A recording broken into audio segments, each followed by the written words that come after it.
ਵਾਹਿਗੁਰੂ ਸਾਹਿਬ ਜੀ।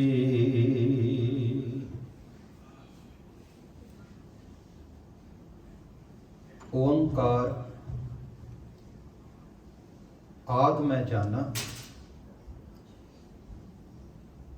ਇੱਕ ਓੰਕਾਰ ਬੇਸ਼ੁਮਾਰ ਧੁਨੀਆਂ ਨਾਦ ਇਸ ਸੰਸਾਰ ਵਿੱਚ ਸੁਣਾਈ ਦੇ ਰਹੇ ਨੇ। ਕਿਤੇ ਪੰਛੀ ਗੀਤ ਗਾ ਰਹੇ ਨੇ, ਸੰਧਿਆ ਦਾ ਵੇਲਾ, ਪੰਛੀ ਆਪਣੇ ਘਰਾਂ ਵੱਲ ਵਾਪਸ ਮੁੜ ਰਹੇ ਨੇ, ਆਲਣਿਆਂ ਵੱਲ, ਤੇ ਸੁੰਦਰ ਗੀਤ ਉਹਨਾਂ ਦਾ ਸੁਣਾਈ ਦਿੰਦਾ। ਇੰਨਾ ਆਕਰਸ਼ਕ ਸਾਰੇ ਦਿਨ ਦੇ ਵਿੱਚ ਪੰਛੀ ਦਾ ਗੀਤ ਨਹੀਂ ਸੁਣਾਈ ਦੇਵੇਗਾ ਜਿੰਨਾ ਸੰਧਿਆ ਵੇਲੇ। ਮਨ ਨੂੰ ਇੱਕ ਖੁਸ਼ੀ ਹੈ, ਇੱਕ ਆਨੰਦ ਹੈ, ਇੱਕ ਨ੍ਰਿਤ ਹੈ, ਉਸ ਵਿੱਚ ਇੱਕ ਲੈਅਬੱਧਤਾ ਹੈ, ਇੱਕ ਸੰਗੀਤ ਹੈ। ਉਹ ਆਨੰਦ ਵਿਅਕਤ ਕਰ ਰਹੇ ਹੋਣ ਆਪਣੇ ਘਰ ਵਾਪਸ ਜਾਣ ਦਾ। ਝਰਨਿਆਂ ਦਾ ਪਾਣੀ, ਉਹਨਾਂ ਵਿੱਚੋਂ ਨਾਦ ਦਾ ਉਤਪੰਨ ਹੋਣਾ, ਵਗਦਾ ਹੋਇਆ ਦਰਿਆ, ਉਸ ਦੇ ਪਾਣੀ ਦਾ ਨਾਦ, ਆਕਾਸ਼ ਵਿੱਚ ਜਦੋਂ ਬੱਦਲ ਆਉਂਦੇ ਨੇ, ਉਹਨਾਂ ਬੱਦਲਾਂ ਦੀ ਆਵਾਜ਼, ਜਾਂ ਇਸ ਸੰਸਾਰ ਵਿੱਚ ਜਿਤਨਾ ਵੀ ਨਾਦ ਹੈ, ਜੋ ਵੀ ਆਵਾਜ਼ ਹੈ, ਉਸ ਦਾ ਮੂਲ ਓੰਕਾਰ ਹੈ। ਸੰਸਾਰ ਦੇ ਵਿੱਚ ਨਾਦ ਪੈਦਾ ਹੀ ਓੰਕਾਰ ਤੋਂ ਹੁੰਦਾ ਹੈ। ਇਹਨਾਂ ਸਾਰੀਆਂ ਆਵਾਜ਼ਾਂ ਦਾ ਜੋ ਸਾਰ ਹੈ ਉਹ ਓੰਕਾਰ ਹੈ। ਔਰ ਓੰਕਾਰ ਤੱਕ ਪਹੁੰਚਣਾ ਹੀ ਜੀਵਨ ਅੰਦਰ ਭਗਤੀ ਦਾ ਸਾਰ ਹੈ। ਕਿਵੇਂ ਪਹੁੰਚਿਆ ਜਾਵੇ? ਜੋ ਪਹੁੰਚਿਆ ਹੈ ਉਸ ਨੂੰ ਵਿਅਕਤ ਨਹੀਂ ਕਰ ਸਕਦਾ, ਉਸ ਨੂੰ ਬਿਆਨ ਨਹੀਂ ਕਰ ਸਕਦਾ, ਐਕਸਪਲੇਨ ਨਹੀਂ ਕਰ ਸਕਦਾ, ਇਸ਼ਾਰਾ ਸੰਕੇਤ ਮਾਤਰ ਦੇ ਸਕਦਾ। ਔਰ ਸਾਡੇ ਕੋਲ ਸੰਕੇਤ ਹੀ ਹਨ, ਇੰਡੀਕੇਸ਼ਨਸ ਹਨ, ਜਿਹੜੇ ਪਹੁੰਚੇ ਹਨ। ਉਹਨਾਂ ਤੁਹਾਨੂੰ ਰਾਸਤਾ ਸਮਝਾ ਦਿੱਤਾ ਹੈ ਔਰ ਸਾਡੇ ਉੱਤੇ ਉਪਕਾਰ ਕੀਤਾ ਹੈ। ਜਨਮ ਮਰਨ ਦੁਹੂ ਮੈਂ ਨਾਹੀ, ਜਨ ਪਰ ਉਪਕਾਰੀ ਆਏ। ਪਰ ਉਪਕਾਰ ਦਾ ਅਰਥ ਕੀ ਹੈ? ਪਰਉਪਕਾਰ ਦਾ ਅਰਥ ਹੈ ਜਿੱਥੇ ਤੁਸੀਂ ਬੈਠੇ ਹੋ, ਜਿਸ ਦੀ ਸੰਗਤ ਵਿੱਚ ਬੈਠੇ ਹੋ, ਜਿਸ ਦੇ ਕੋਲ ਬੈਠੇ ਹੋ,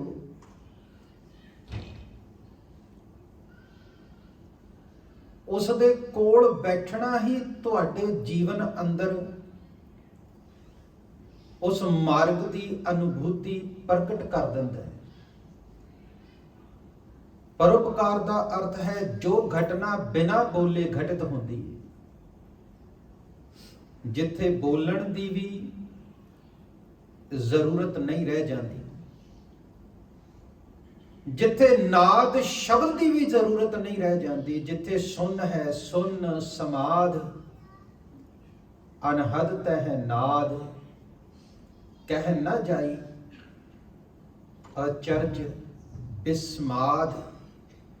ਜਿੱਥੇ ਆਪਣੇ ਆਪ ਨੂੰ ਵਿਅਕਤ ਕਰਨ ਦੇ ਲਈ ਕਿਸੇ ਨਾਦ, ਕਿਸੇ ਸ਼ਬਦ, ਕਿਸੇ ਬੋਲੀ, ਕਿਸੇ ਅੱਖਰ ਦੀ ਵੀ ਲੋੜ ਨਾ ਰਹੇ, ਉਸ ਨੂੰ ਪਰ ਉਪਕਾਰ ਕਹਿੰਦੇ। ਕਿਸੇ ਉੱਤੇ ਪਰ ਉਪਕਾਰ ਕਰਨਾ ਕੇਵਲ ਸੰਕੇਤ ਮਾਤਰ, ਬਿਨਾਂ ਕੁਝ ਕਹੇ ਹੀ ਸਭ ਕੁਝ ਕਹਿ ਦੇਣਾ, ਬਿਨਾਂ ਕੁਝ ਬੋਲੇ ਹੀ ਆਪਣਾ ਆਪ ਵਿਅਕਤ ਕਰ ਦੇਣਾ। ਔਰ ਸਾਹਮਣੇ ਵਾਲੇ ਕੋਲ ਵੀ ਉਹ ਪਾਤਰ ਹੋਣਾ ਚਾਹੀਦਾ ਹੈ ਕਿ ਉਹ ਬਿਨਾਂ ਬੋਲੇ ਇਸ ਅਵਸਥਾ ਨੂੰ ਸਮਝ ਸਕੇ। ਨਹੀਂ ਤੇ ਇਸ ਸੰਸਾਰ ਵਿੱਚ ਅਨੇਕਾਂ ਨਾਦ ਉੱਠ ਰਹੇ ਨੇ। ਵਿਗਿਆਨ ਕਹਿੰਦਾ ਹੈ ਵੀ ਸਵੇਰੇ ਉੱਠਣ ਤੋਂ ਬਾਅਦ ਔਰ ਰਾਤ ਨੂੰ ਸੌਣ ਤੋਂ ਪਹਿਲਾਂ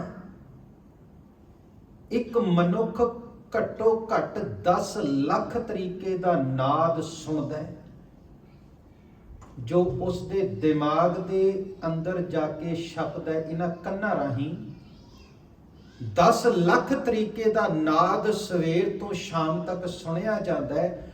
ਔਰ ਜੋ 10 ਲੱਖ ਤਰੀਕੇ ਦਾ ਨਾਦ ਆਵਾਜ਼ ਸੁਣ ਰਿਹਾ ਹੈ, ਉਹ ਇੱਕ ਓੰਕਾਰ ਤੱਕ ਕਿਸ ਤਰ੍ਹਾਂ ਅਪੜ ਸਕਦਾ ਹੈ? ਉਹ ਜੋ ਇੱਕ ਦਿਨ ਵਿੱਚ 10 ਲੱਖ ਤਰੀਕੇ ਦਾ ਨਾਦ ਇਕੱਠਾ ਸੁਣ ਰਹੇ ਹੋ। ਇੱਕ ਨਾਦ ਸੁਣਿਆ, ਇੱਕ ਆਵਾਜ਼ ਸੁਣੀ, ਫਿਰ ਦੂਸਰੀ, ਫਿਰ ਤੀਸਰੀ, ਫਿਰ ਚੌਥੀ, 10 ਲੱਖ ਆਵਾਜ਼ਾਂ ਸਵੇਰ ਤੋਂ ਰਾਤ ਤੱਕ ਸੁਣਾਈ ਦੇ ਰਹੀ। ਔਰ ਇਸ ਜੋ ਮਨੁੱਖ ਦਾ ਮਸਤਿਸ਼ਕ ਹੈ, ਵਿਗਿਆਨਿਕਾਂ ਦਾ ਕਹਿਣਾ ਹੈ, ਇਸ ਦੇ ਇੱਕ ਛੋਟੇ ਜਿਹੇ ਮਸਤਿਸ਼ਕ ਦੇ ਵਿੱਚ 10 ਅਰਬ ਸੈੱਲ ਹਨ। ਔਰ ਇੱਕ ਇੱਕ ਸੈੱਲ ਅਣਗਿਣਤ ਸੰਸਕਾਰ, ਆਵਾਜ਼ਾਂ ਆਪਣੇ ਵਿੱਚ ਲੁਕੋ ਕੇ ਰੱਖ ਸਕਦਾ ਹੈ। ਇਹਦੀ ਐਫੀਸ਼ੀਐਂਸੀ ਇੰਨੀ ਹੈ, ਇਸ ਦਾ ਵਿਸਤਾਰ ਇਸ ਕਦਰ ਹੋ ਸਕਦਾ ਹੈ ਵੀ ਇਸ ਸੰਸਾਰ ਦੀਆਂ ਸਾਰੀਆਂ ਆਵਾਜ਼ਾਂ ਆਪਣੇ ਵਿੱਚ ਸਮੋ ਕੇ ਰੱਖ ਸਕਦਾ ਹੈ। ਅਗਰ ਕੋਈ ਮਨੁੱਖ ਸਾਰੇ ਸੰਸਾਰ ਦੇ ਹਰ ਤਰੀਕੇ ਦੇ ਨਾਦ ਨੂੰ ਸੁਣਨਾ ਚਾਹੇ ਔਰ ਆਪਣੇ ਮਸਤਿਸ਼ਕ ਵਿੱਚ ਉਸ ਨੂੰ ਸਮਾਉਣਾ ਚਾਹੇ ਤੇ ਉਹ ਸਮਾ ਸਕਦੀਆਂ ਨੇ। ਇਹ ਛੋਟੇ ਜਿਹੇ ਮਸਤਿਸ਼ਕ ਦਾ ਇਤਨਾ ਵਿਸਤਾਰ ਹੋ ਸਕਦਾ ਹੈ। ਔਰ 3 ਪੜਾਵ ਹਨ ਜਿਨ੍ਹਾਂ ਨੂੰ ਸਮਝ ਲੈਣਾ ਅਤੀ ਆਵਸ਼ਕ ਹੈ ਅਗਰ ਕੋਈ ਉਸ ਮਾਰਗ ਤੇ ਤੁਰਨਾ ਚਾਹੁੰਦਾ ਹੈ, ਅਗਰ ਕੋਈ ਉਸ ਅਵਸਥਾ ਤੱਕ ਅਪੜਨਾ ਚਾਹੁੰਦਾ ਹੈ। ਉਹਦੇ ਮੂਲ ਰੂਪ ਵਿੱਚ 3 ਪੜਾਵ ਹਨ। ਓੰਕਾਰ ਤੱਕ ਅਗਰ ਕੋਈ ਪਹੁੰਚਣਾ ਚਾਹੁੰਦਾ ਹੈ, ਕੋਈ ਯਾਤਰਾ ਓੰਕਾਰ ਤੱਕ ਦੀ ਕਰਨੀ ਚਾਹੁੰਦਾ ਹੈ, ਇਸ ਸੰਸਾਰ ਦੇ, ਇਸ ਬ੍ਰਹਿਮੰਡ ਦੇ ਸਮਸਤ ਨਾਦਾਂ ਦਾ, ਆਵਾਜ਼ਾਂ ਦਾ ਮੂਲ ਓੰਕਾਰ ਹੈ। ਇੰਜੀਲ ਜੋ ਸੰਸਾਰ ਦੇ ਪੁਰਾਤਨਤਮ ਗ੍ਰੰਥਾਂ ਵਿੱਚੋਂ ਇੱਕ ਗ੍ਰੰਥ ਹੈ, ਔਰ ਉਸ ਤੋਂ ਪਹਿਲਾਂ ਔਰ ਉਸ ਤੋਂ ਬਾਅਦ ਵਿੱਚ ਇਸ ਸੰਸਾਰ ਦੇ ਲਈ ਹੋਂਦ ਵਿੱਚ ਆਏ ਗ੍ਰੰਥ, ਭਾਵੇਂ ਉਹ ਵੇਦ ਹੋਣ ਔਰ ਜਾਂ ਧੰਨ ਧੰਨ ਸ੍ਰੀ ਗੁਰੂ ਗ੍ਰੰਥ ਸਾਹਿਬ ਜੀ ਹਨ। ਸ਼ੁਰੂਆਤ ਸਤਿਗੁਰੂ ਗੁਰੂ ਨਾਨਕ ਸਾਹਿਬ ਮਹਾਰਾਜ, ਗੁਰੂ ਗ੍ਰੰਥ ਸਾਹਿਬ ਮਹਾਰਾਜ ਇੱਕ ਓੰਕਾਰ ਤੋਂ ਹੈ। ਔਰ ਓੰਕਾਰ ਕੋਈ ਮੰਤਰ ਨਹੀਂ ਹੈ ਕਿ ਜਿਸ ਨੂੰ ਤੁਸੀਂ ਰਟਣਾ ਸ਼ੁਰੂ ਕਰ ਦੋ, ਮੈਕੈਨੀਕਲ ਰੈਪੀਟੇਸ਼ਨ ਸ਼ੁਰੂ ਕਰ ਦੋ ਔਰ ਤੁਸੀਂ ਉਸ ਤੱਕ ਪਹੁੰਚ ਜਾਓ। ਓੰਕਾਰ ਕੋਈ ਮੈਕੈਨੀਕਲ ਰੈਪੀਟੇਸ਼ਨ ਦਾ ਕੰਮ ਨਹੀਂ, ਉਹਨੂੰ ਰਟਨ ਕਰਨ ਦਾ ਕੰਮ ਨਹੀਂ। ਭਾਵੇਂ ਕੋਈ ਸਾਰੀ ਉਮਰ ਉਸ ਨੂੰ ਰਟਦਾ ਰਹੇ, ਰਟਨ ਕਰਦਾ ਰਹੇ, ਨਿਰੰਤਰ ਰਟਨ ਕਰਦਾ ਰਹੇ। ਧੰਨ ਧੰਨ ਸ੍ਰੀ ਗੁਰੂ ਗ੍ਰੰਥ ਸਾਹਿਬ ਮਹਾਰਾਜ ਜੀ ਦੀ ਅੰਮ੍ਰਿਤ ਬਾਣੀ ਦਾ ਹੀ ਬਚਨ ਹੈ ਨਾ, ਪਾਠ ਪੜਿਓ ਅਰ ਵੇਦ ਵਿਚਾਰਿਓ, ਨਿਵਲ ਭੁਯੰਗਮ ਸਾਧੇ, ਪੰਚ ਜਨਾ ਸਿਉ ਸੰਗ ਨਾ ਛੁਟਕਿਓ, ਅਧਿਕ ਅਹੰਗ ਬੁੱਧ ਬਾਧੇ, ਪਿਆਰੇ ਇਨ ਵਿਧ ਮਿਲਣ ਨਾ ਜਾਈ, ਮੈਂ ਕੀਏ ਕਰਮ ਅਨੇਕਾਂ, हार प्रयो स्वामी के द्वारे दीजै बुद्ध विवेका। भाई गुरदास जी ने इनू होर खोले। भाई गुरदास जी लिखते, खांड खांड कहे जिहबा ना स्वाद मीठो आवे, अगन अगन कहे शीत ना विनाश है, चंदन चंदन कहे उपजै ना सुबास बास, चांद चांद कहे उजियारो ना प्रकाश है, वैद वैद कहे रोग मिटत न काहू को, द्रव द्रव कहे द्रव है ना विलास है। हुण ये सब उदाहरणा संसार दियां ने, क्योंकि संसार दी खोज संसार विच चल रही है। और विडंबना ये है, ट्रेजेडी ये है कि ओंकार दी खोज संसार विच चल रही है, संसार विच लभ्या जा रहा है, और अनेका संसार दे विच लभण दा यतन भी कर रहे हैं। ते भाई गुरदास जी नूं फिर संसारिक उदाहरणा ही देणियां पईयां। ते भाई गुरदास जी पहली उदाहरण विच कहिंदे आ, अगर कोई किसी ने ऐसा कुछ खा लिया होवे कि उसकी जीभ दे विच कोई जलन हो रही होवे, भाव मिर्च खा ली होवे, ते खंड खंड खंड कहण नाल ਉਹਨੂੰ शांत नहीं आ सकती। ਜਾਂ ਹੁਣ ਅਸੀਂ ਠੰਡ ਦੇ ਵੈਦਰ ਦੇ ਵਿੱਚ ਹਾਂ, ਮੌਸਮ ਠੰਡ ਦਾ ਹੈ, ਤੇ ਕਿਸੇ ਨੂੰ ਠੰਡ ਲੱਗ ਰਹੀ ਹੋਵੇ ਤੇ ਭਾਈ ਗੁਰਦਾਸ ਜੀ ਕਹਿੰਦੇ ਨੇ ਕਿ ਅਗਰ ਕੋਈ ਅਗਨ ਅਗਨ ਅਗਨ ਅੱਗ ਅੱਗ ਅੱਗ ਦਾ ਰਟਨ ਕਰਨਾ ਸ਼ੁਰੂ ਕਰ ਦੇ ਤੇ ਉਸ ਨੂੰ ਠੰਡ ਤੋਂ ਬਚਾਵ ਨਹੀਂ ਹੋ ਸਕਦਾ, ਉਹਦੇ ਲਈ ਅੱਗ ਬਾਲਣੀ ਪਏਗੀ। ਅੱਗ ਬਾਲੀ ਨਹੀਂ, ਸਿਰਫ ਅੱਗ ਕਹਿ ਦੇਣ ਨਾਲ ਹੀ ਅੱਗ ਦੀ ਤਪਸ਼ ਨਹੀਂ ਮਿਲਦੀ।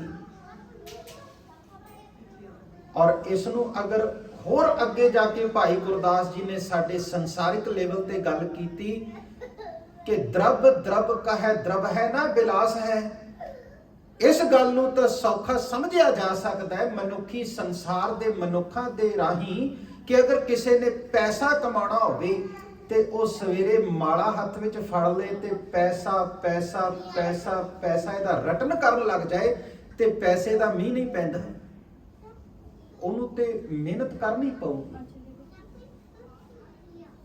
Money is a matter of only 4 functions: the stock, the value, the transaction, the measure. ਅਗਰ ਉੱਥੇ ਤੱਕ ਪਹੁੰਚਣਾ ਪੈਸੇ ਤੱਕ ਤੇ ਫਿਰ ਭਾਈ ਗੁਰਦਾਸ ਕਹਿੰਦੇ ਫਿਰ ਪੈਸੇ ਦਾ ਰਟਨ ਕਿਉਂ? ਮਿਹਨਤ ਕਰ, ਆਪਣੇ ਆਪ ਨੂੰ ਉਸ ਲੈਵਲ ਤੇ ਲੈ ਕੇ ਜਾ ਵੀ ਉਸ ਲੈਵਲ ਤੇ ਤੈਨੂੰ ਕੋਈ ਪੈਸਾ ਮਿਲ ਸਕੇ। ਔਰ ਧਰਮ ਦੇ ਖੇਤਰ ਦੇ ਵਿੱਚ ਵੀ ਇਹ ਰਟਨ ਚੱਲ ਰਿਹਾ ਹੈ, ਸਿਰਫ ਤੇ ਸਿਰਫ ਜ਼ੁਬਾਨ ਤੋਂ ਰਟਨ ਚੱਲ ਰਿਹਾ ਹੈ। ਔਰ ਇਹ ਜ਼ੁਬਾਨ ਤੋਂ ਜੋ ਤੋਤਾ ਰਟਨ, ਲੋਕੀ ਤੋਤੇ ਬਣੇ ਪਏ ਨੇ, ਜਿਵੇਂ ਤੋਤੇ ਨੂੰ ਕੋਈ ਗੱਲ ਰਟਾ ਦਿੱਤੀ ਜਾਂਦੀ ਹੈ ਤੇ ਉਹੀ ਸਾਰੀ ਉਮਰ ਰਟਦਾ ਰਹਿੰਦਾ ਹੈ। ਉਸੇ ਰਟਨ ਦੇ ਵਿੱਚ ਉਸ ਦਾ ਸਾਰੇ ਦਾ ਸਾਰਾ ਜੀਵਨ ਲੱਗਿਆ ਰਹਿੰਦਾ ਹੈ। ਤੇ ਫਿਰ ਐਸੇ ਮਨੁੱਖ ਵਿੱਚ ਜੋ ਸ਼ਾਸਤਰਾਂ ਨੂੰ ਰੱਟ ਕੇ ਬੈਠਾ ਹੈ ਔਰ ਆਪਣੇ ਜੀਵਨ ਵਿੱਚ ਉਸ ਨੂੰ ਇੰਪਲੀਮੈਂਟ ਨਹੀਂ ਕਰ ਰਿਹਾ, ਫਿਰ ਉਸ ਵਿੱਚ ਤੇ ਤੋਤੇ ਵਿੱਚ ਕੋਈ ਫਰਕ ਨਹੀਂ। ਇਹ ਤੇ ਤੋਤੇ ਦਾ ਰਟਾਇਆ ਹੋਇਆ ਕੋਈ ਮੰਤਰ ਹੈ। ਸਤਿਗੁਰੂ ਗੁਰੂ ਨਾਨਕ ਸਾਹਿਬ ਮਹਾਰਾਜ ਘਰ ਘਰ ਬਾਬਾ ਗਾਵੀਐ, ਘਰ ਘਰ ਅੰਦਰ ਧਰਮਸਾਲ ਹੋਵੇ, ਕੀਰਤਨ ਸਦਾ ਵਿਸੋਆ। ਜੋ ਕੀਰਤਨ ਦੀ ਦਾਤ ਬਖਸ਼ਿਸ਼ ਕੀਤੀ, ਉਪਕਾਰ ਹੈ। ਜਦੋਂ ਕੋਈ ਕੀਰਤਨ ਕਰਨ ਵਾਲਾ ਕੀਰਤਨ ਕਰ ਰਿਹਾ ਹੈ ਤੇ ਅਸੀਂ ਕੀ ਕਰਦੇ ਹਾਂ? ਅਸੀਂ ਸਿਰਫ ਉੱਥੇ ਜਾ ਕੇ ਬੈਠਦੇ ਹਾਂ। ਔਰ ਬਿਲਕੁਲ ਉਸੇ ਤਰ੍ਹਾਂ ਜਿਸ ਤਰ੍ਹਾਂ ਬਾਰਿਸ਼ ਦੀਆਂ ਬੂੰਦਾਂ ਇਸ ਸਰੀਰ ਨੂੰ ਸਰਾਬੋਰ ਕਰ ਦਿੰਦੀਆਂ ਨੇ, ਢਿਓ ਦਿੰਦੀਆਂ ਨੇ, ਉਸੇ ਤਰ੍ਹਾਂ ਉਸ ਕੀਰਤਨ ਦੇ ਵਿੱਚੋਂ ਉੱਠ ਰਿਹਾ ਨਾਦ ਜੀਵਨ ਦੀ ਆਤਮਾ ਤੱਕ ਅਪੜ ਜਾਂਦਾ ਹੈ। ਨਾ ਮੈਂ ਕੁਝ ਕੀਤਾ, ਨਾ ਮੈਂ ਵਿੱਚ ਆਪਣਾ ਆਪ ਕੁਝ ਪ੍ਰਵੇਸ਼ ਕੀਤਾ, ਸਿਰਫ ਬੈਠਾ। ਔਰ ਬੈਠਣ ਦੇ ਨਾਲ ਹੀ ਉਸ ਕੀਰਤਨ ਦੇ ਨਾਦ ਨੇ, ਸੰਗੀਤ ਨੇ ਮੇਰੇ ਜੀਵਨ ਨੂੰ ਸ਼ਾਂਤ ਕਰ ਦਿੱਤਾ, ਸਹਿਜ ਵਿੱਚ ਲੈ। ਜਨ ਪਰ ਉਪਕਾਰੀ ਆਏ, ਪਰ ਉਪਕਾਰ ਦੇ, ਫਿਰ ਖੋਜ, ਫਿਰ ਭਾਲ। ਧੰਨ ਸ੍ਰੀ ਗੁਰੂ ਗ੍ਰੰਥ ਸਾਹਿਬ ਮਹਾਰਾਜ ਜੀ ਦਾ ਬਚਨ ਕਿੱਥੇ ਕਰੀਏ, ਕਿੱਥੇ ਲੱਭੀਏ। ਕਬੀਰ ਮੁੱਲਾ ਮੁਨਾਰੇ ਕਿਆ ਚੜੈ, ਸਾਈਂ ਨਾ ਬਹਿਰਾ ਹੋਏ। ਜਾ ਕਾਰਣ ਤੂੰ ਬਾਗ ਦੇ, ਦਿਲ ਹੀ ਭੀਤਰ ਜੋਏ। कबीर गंग जमुन के अंतरे सहज सुन के घाट, तहां कबीर मट किया खोजत मुनजन बाट। फिर अगर ओंकार तक दी यात्रा तक अपड़ना है ते फिर वो यात्रा मेरे तो आरंभ होंदी। अपने आप नूं वेखिए, अपने आप नूं वेखण दा यतन करिए। अगर किसी मनुख के शरीर का कोई अंग घट जाए तो वह अपने आप विच नहीं घटता। किसी का पैर कट जाए, किसी दियां बाहां कट जान, किसी दे हथ कट जान, ते उस शरीर ते भावें अंग कट दिते गए ने, पर उस शरीर दे अंदर जो है उस विच ते कोई घट वध नहीं होया, वो ते उन्ना ही है जिन्ना बांह कट्टण तो पहला सी। उसकी आकृति विच भी कोई फर्क नहीं पिया, उसकी आकृति भी ओनी है जिन्नी उसके हथ कट्टण तो पहला सी। उसनूं वेखना है जो ये वेख रहे है अंदर, और उस तक पहुंचण का जो मार्ग है, सतगुरु श्री गुरु ग्रंथ साहिब महाराज जी ने उस मार्ग का बयान किया है, जिसनों गुरु नानक साहिब महाराज प्रेम कहते हैं। साच कहो सुन लेहो सबै, जिन प्रेम कियो तिन ही प्रभ पायो। धन गुरु गोबिंद सिंह साहिब। जाओ तो प्रेम खिलन का चाओ। अपने अंदर परमेश्वर प्रेम रूप है, प्रेम का स्वरूप है।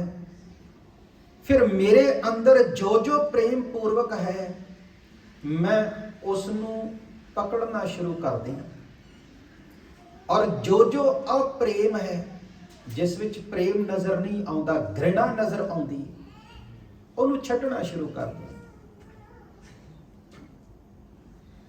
जिस विच क्रोध नजर आउंदा है, उहनूं छड्डना शुरू कर दिया। सिर्फ प्रेम ही प्रेम अपने जीवन दे विच महसूस करा,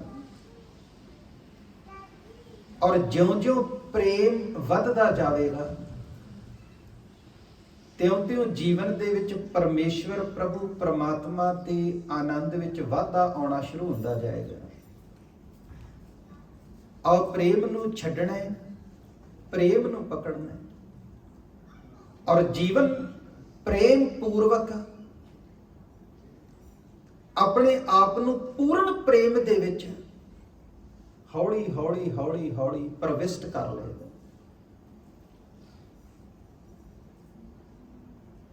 इस संसार दे विच बहुत सारे लोगों ने संसार छड्डिया। ये भुलेखा पिया भी इन्हां नूं निरंकार दे नाल प्रेम सी, इस करके संसार छड्ड दिता। और प्रेम दे नाल शत्रुता भी नहीं करनी, वैर विरोध भी नहीं करना, और मैत्री करनी है, संबंध नहीं रखना, कोई रिलेशन नहीं रखना कोई। जिस तरह सड़क ते जाते रस्ते विच कोई खड़ा है, उस नाल मेरा कोई संबंध नहीं, ना उस नाल मेरी मैत्री है, ना उस नाल मेरी दुश्मनी है, मैं जानता ही। इसे तरह क्रोध, द्वेष, ईर्खा, ये सब लफ्ज हैं जो मेरे अंदर उठ रहे उस विकृत संगीत नूं बयान कर रहे हैं। जो भाग मेरे जीवन विच विकृत हो गए है, उसनूं इग्नोर करना, वेखना ही नहीं। जदों उसनूं तुसीं इग्नोर करते जाओगे ते उदों तुहाडा ध्यान वो प्रेम दे वल वधदा जाएगा। ਔਰ ਜਿਸ ਉੱਤੇ ਤੁਸੀਂ ਧਿਆਨ ਦੇਣਾ ਸ਼ੁਰੂ ਕਰ ਦਿੰਦੇ ਹੋ ਉਸ ਨੂੰ ਤੁਸੀਂ ਊਰਜਾ ਵੀ ਦੇਣੀ ਸ਼ੁਰੂ ਕਰ ਦਿੰਦੇ ਹੋ। ਜਦੋਂ ਕੋਈ ਸਾਡੇ ਵੱਲ ਧਿਆਨ ਦਿੰਦਾ ਹੈ ਉਦੋਂ ਭੁੱਖ ਲੱਗਣੀ ਬੰਦ ਹੋ ਜਾਂਦੀ, ਘੱਟ ਭੁੱਖ ਲੱਗਦੀ। ਇੱਕ ਛੋਟਾ ਬੱਚਾ, ਉਸ ਦੀ ਮਾਂ ਹਰ ਵਕਤ ਉਸ ਦੇ ਚਾਰੇ ਪਾਸੇ ਘੁੰਮਦੀ ਰਹਿੰਦੀ, ਬੇਟਾ ਖਾ ਲਾ, ਬੇਟਾ ਖਾ ਲਾ, ਬੇਟੀ ਖਾ ਲਾ, ਪਰ ਉਹ ਨਹੀਂ ਖਾਂਦਾ।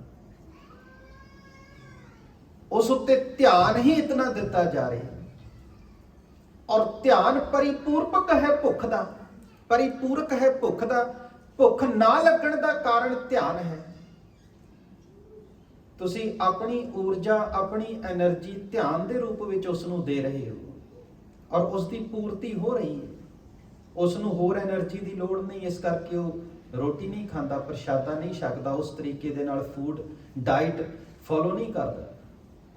ਵਿਗਿਆਨ ਇਸ ਤੱਥ ਨਾਲ ਜਾਣੂ, ਵਿਗਿਆਨ ਇਸ ਨੂੰ ਸਿੱਧ ਵੀ ਕਰ ਚੁੱਕਿਆ। ਜਿਸ ਉੱਤੇ ਵੀ ਧਿਆਨ ਦਿੱਤਾ ਜਾਂਦਾ ਹੈ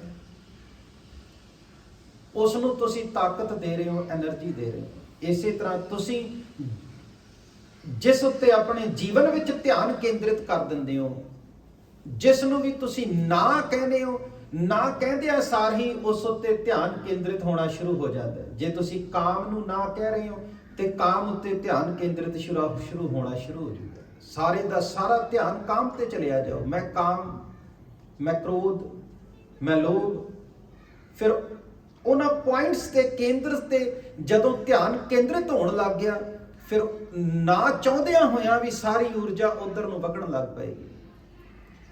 ਤੁਸੀਂ 5 ਦਿਨ ਵਰਤ ਰੱਖ ਲਿਆ, ਮੈਂ ਕ੍ਰੋਧ ਨਹੀਂ ਕਰਨਾ, ਪਰ ਵਰਤ ਤੇ ਰੱਖਿਆ ਹੈ। ਮੈਂ ਬਹੁਤ ਸਾਰੀਆਂ ਐਸੀਆਂ ਇਸਤਰੀਆਂ ਨੂੰ ਜਾਣਦਾ ਹਾਂ ਜੋ ਵਰਤ ਰੱਖਦੀਆਂ ਨੇ। ਜਦੋਂ ਵਰਤ ਰੱਖਦੀਆਂ ਨੇ ਤੇ ਸਾਰੇ ਦਾ ਸਾਰਾ ਧਿਆਨ ਉਹਨਾਂ ਦਾ ਵਰਤ ਵਿੱਚ ਹੁੰਦਾ ਹੈ ਵੀ ਅੱਜ ਭੁੱਖ ਜ਼ਿਆਦਾ ਲੱਗ ਰਹੀ ਹੈ, ਕਿਉਂਕਿ ਅੱਜ ਭੋਜਨ ਛੱਡਿਆ ਹੋਇਆ।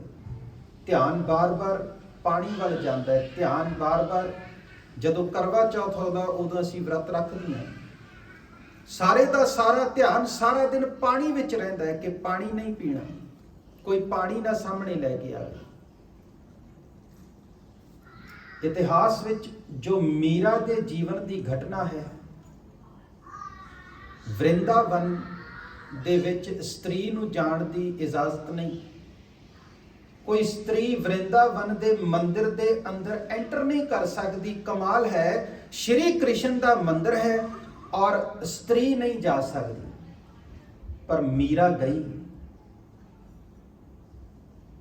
ਜਦੋਂ ਮੀਰਾ ਗਈ ਤੇ ਨੱਚਦੀ ਹੋਈ ਗਈ, ਨਾਚ ਸੀ, ਸੰਗੀਤ ਸੀ, ਔਰ ਇਤਨੀ ਮਸਤ ਹੋ ਕੇ ਨੱਚ ਰਹੀ ਸੀ ਵੀ ਜਿਹੜੇ ਦਰਬਾਨ ਬਾਹਰ ਖੜੇ ਸੀ, ਪਤਾ ਸੀ ਪੁਜਾਰੀ ਨੂੰ ਕਿ ਅੱਜ ਮੀਰਾ ਨੇ ਆਉਣ ਦਾ ਐਲਾਨ ਕੀਤਾ ਹੈ।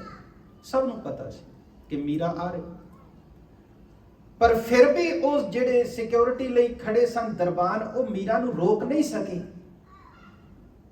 ਸਗੋਂ ਮੀਰਾ ਦੀ ਮਸਤੀ ਵਿੱਚ ਉਹ ਵੀ ਮਸਤ ਹੋ ਗਏ, ਨੱਚਣ ਲੱਗ ਪਏ। ਇੰਨੀ ਮਸਤੀ ਨਾਲ ਉਸ ਦਾ ਨਾਚ ਚੱਲ ਰਿਹਾ ਸੀ। ਮੰਦਿਰ ਦੇ ਅੰਦਰ ਪ੍ਰਵੇਸ਼ ਕਰ ਗਈ ਜਿੱਥੇ ਪੁਜਾਰੀ ਪੂਜਾ ਕਰ ਰਿਹਾ ਸੀ, ਹੱਥ ਵਿੱਚੋਂ ਥਾਲ ਛੁੱਟ ਗਿਆ। ਕੈਸਾ ਸਮਾਂ ਹੋਵੇਗਾ। ਪਰ ਨਿੱਤ ਦੇ ਰੈਪੀਟੇਸ਼ਨ ਦੇ ਨਾਲ ਪੁਜਾਰੀ ਪੱਥਰ ਹੀ ਬਣਿਆ ਰਿਹਾ, ਉਹਦਾ ਅੰਦਰ ਪਿਘਲਿਆ ਨਹੀਂ। ਇਸ ਕਰਕੇ ਓੰਕਾਰ ਦਾ ਕਿਤੇ ਰੈਪੀਟੇਸ਼ਨ ਨਾ ਸ਼ੁਰੂ ਕਰ ਦਿਓ, ਇਹ ਕੋਈ ਮੰਤਰ ਨਹੀਂ ਹੈ। ਓੰਕਾਰ ਦੀ ਯਾਤਰਾ ਕੀਰਤਨ ਤੋਂ ਹੋ ਕੇ, ਸੰਗੀਤ ਤੋਂ ਹੋ ਕੇ ਅਗਲੇ ਪੜਾਅ ਤੇ ਪਹੁੰਚਦੀ ਹੈ, ਔਰ ਰਸਤੇ ਵਿੱਚ ਮ੍ਰਿਤਿਉ ਵੀ ਪੈਂਦੀ ਹੈ, ਮੌਤ ਵੀ ਹੈ। ਉਸ ਮੌਤ ਦੇ ਪਾਰ ਦੀ ਗੱਲ ਹੈ, ਮੌਤ ਤੋਂ ਦੂਸਰੇ ਬੰਨੇ ਦੀ ਗੱਲ ਹੈ, ਔਰ ਮਰਨਾ ਪਏਗਾ। ਜੋ ਤੋ ਪ੍ਰੇਮ ਖੇਲਣ ਕਾ ਚਾਓ, ਸਿਰ ਧਰ ਤਲੀ ਗਲੀ ਮੇਰੀ ਆ।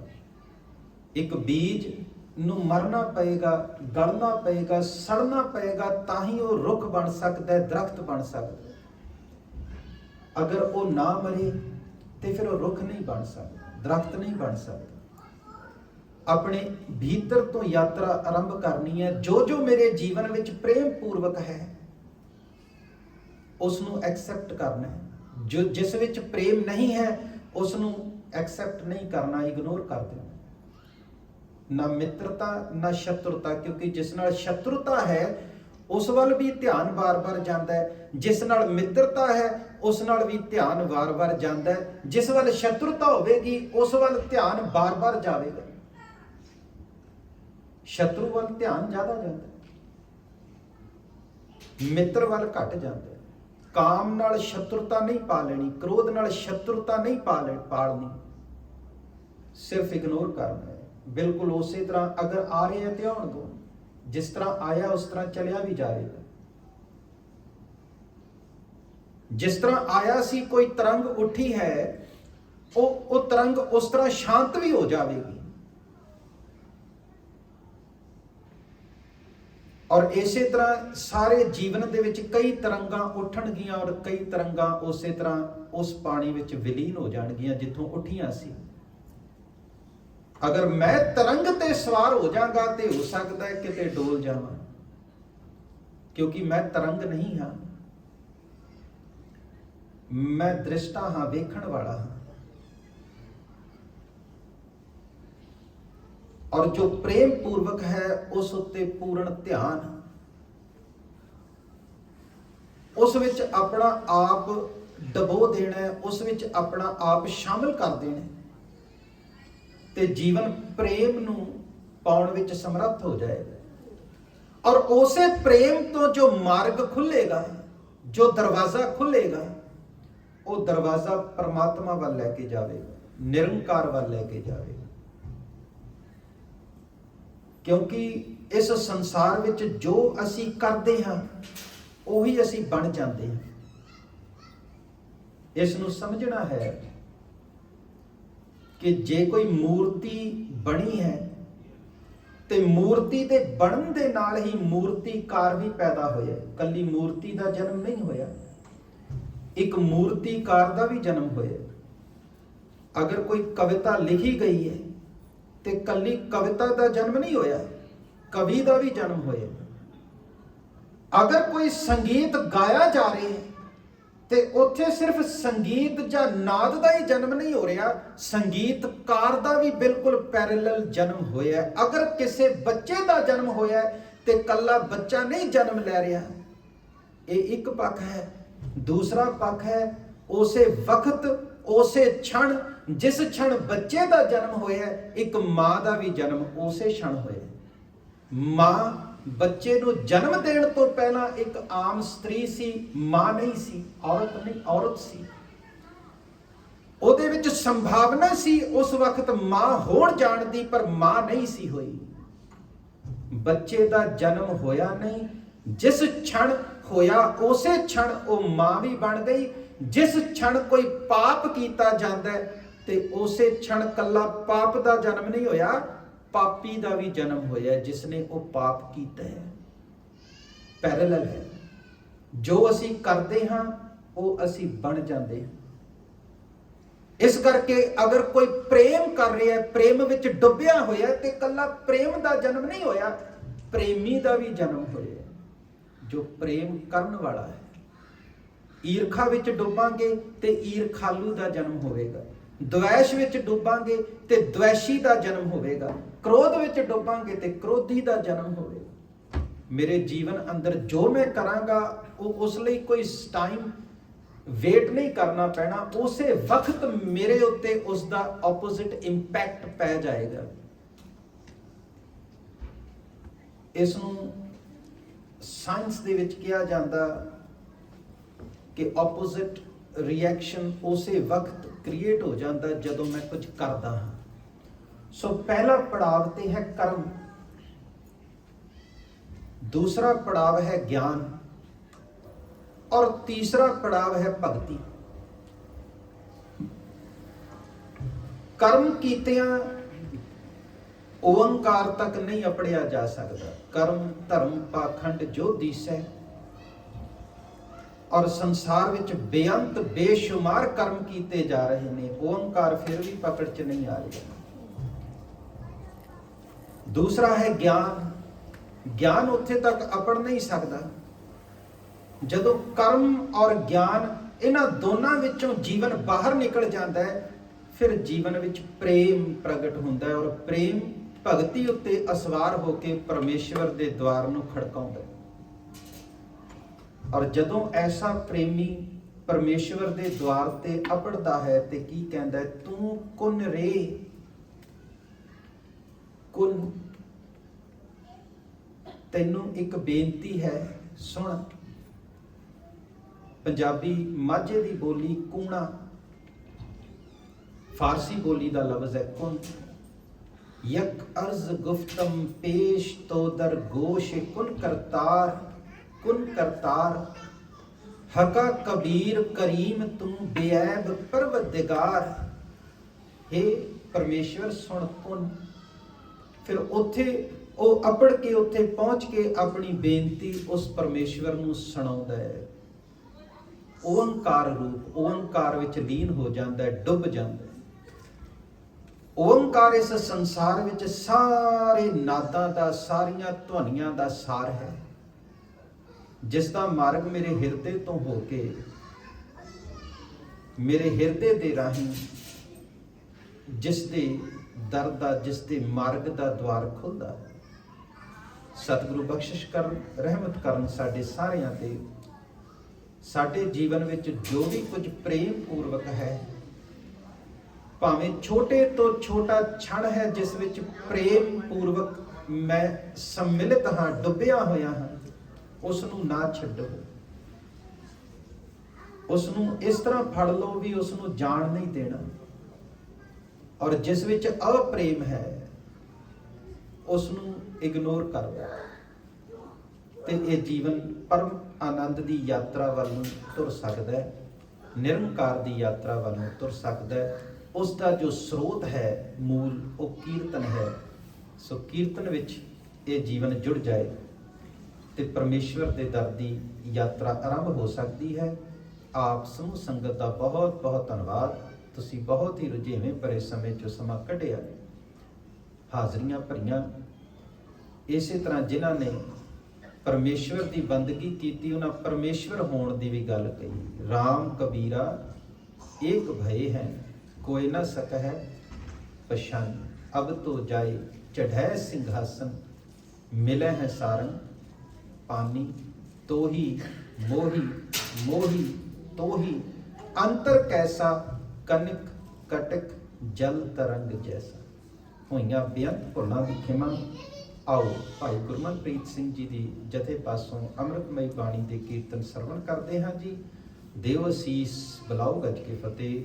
वाहेगुरु जी का खालसा, वाहे